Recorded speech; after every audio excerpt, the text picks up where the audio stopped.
All right, let's get right into it. For as long as we can remember, we've looked up at the sky and wondered, are we alone?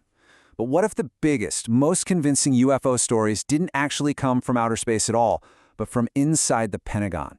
We're about to pull back the curtain on this incredible story of how national security didn't just hide secrets, it actually created the myths to cover them up. Now, this isn't the beginning of some sci-fi movie. This is a real scene. It's the 1980s in a tiny little bar, right on the edge of the infamous Area 51.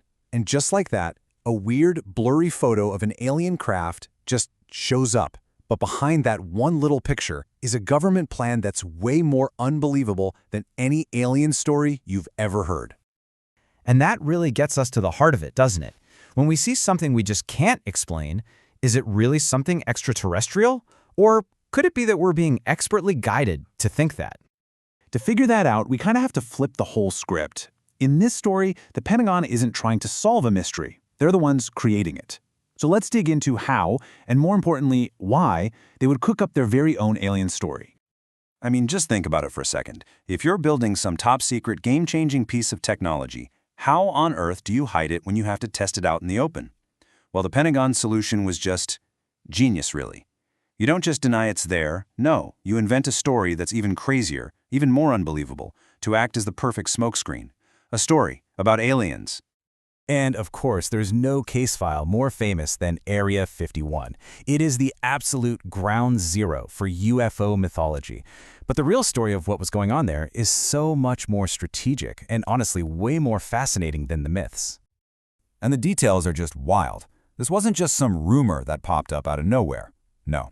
According to new reports, a U.S. Air Force colonel was actually given the job of sneaking doctored photos of flying saucers into that local bar we talked about. The mission? Just let the local gossip do all the hard work for you and watch a powerful, unstoppable legend basically create itself. And boom, here is the big reveal. While everyone from UFO hunters to foreign spies were busy chasing stories about alien ships, the real secret tearing through the Nevada sky was the F-117 Nighthawk.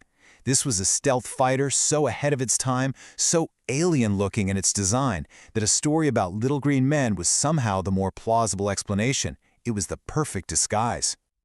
But here's the thing. The Area 51 story wasn't just a one-off. Not at all. This trick was just one part of a much bigger, much deeper strategy. A whole web of deception that stretched way beyond one single secret base.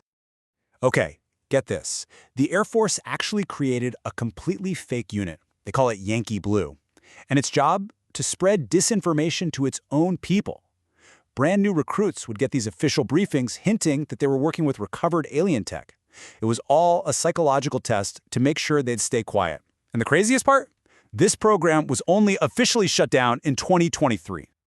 Once you see it, you can't unsee it. The whole playbook becomes crystal clear. It's basically a four-step plan. First, you've got your actual top-secret project. Second, you invent a cover story that's even more mind-blowing. Third, you plant your evidence, like those photos in the bar. And then the final step? You just sit back and let the public's imagination do the rest, providing you with the perfect, unbreakable cover. And they have been running this play for a long, long time. Let's go back to 1967. An Air Force captain says he saw a glowing object disable a nuclear missile silo. That story becomes a UFO legend. But the reality? It was a top-secret test of an electromagnetic pulse weapon, a secret Cold War project hidden behind an alien story. Now, for years and years, all of this was just speculation, conspiracy theory stuff, right? But the story just took a massive turn, because now we're basically getting an official confession from the very same people who created the myths in the first place. The Pentagon's own All-Domain Anomaly Resolution Office, yeah, it's a mouthful, they call it AARO, has started to publicly admit what was going on. They have now confirmed that yes, disinformation campaigns were absolutely a tool they used. But, and this is the most important part, the goal was never to hide aliens. It was to hide real-world, cutting-edge American weapons. So, let's put it all together. When you actually place the legend right next to the declassified reality, you see this incredibly clear, consistent pattern emerge. You've got the cover story, and then you've got the real secret. And when you lay it all out like this, the strategy is just undeniable. The legend of alien ships at Area 51? That was cover for the F-117. The glowing UFO over the missile silo. that hid an electromagnetic pulse weapon test. The alien tech briefings from Yankee Blue? Just a psyop to keep people quiet. Every single time, the UFO story was the shield. So I guess the big takeaway here is this complete reversal of what we always thought. The military didn't just get caught up in some UFO conspiracy, they built it.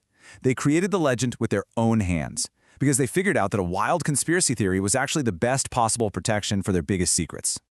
And that leaves us with one last question to think about. The next time you come across a story that just seems too weird to be true, a mystery that nobody can seem to solve, just take a second and ask yourself, are you seeing the real secret, or are you just seeing the story that was perfectly designed to hide it?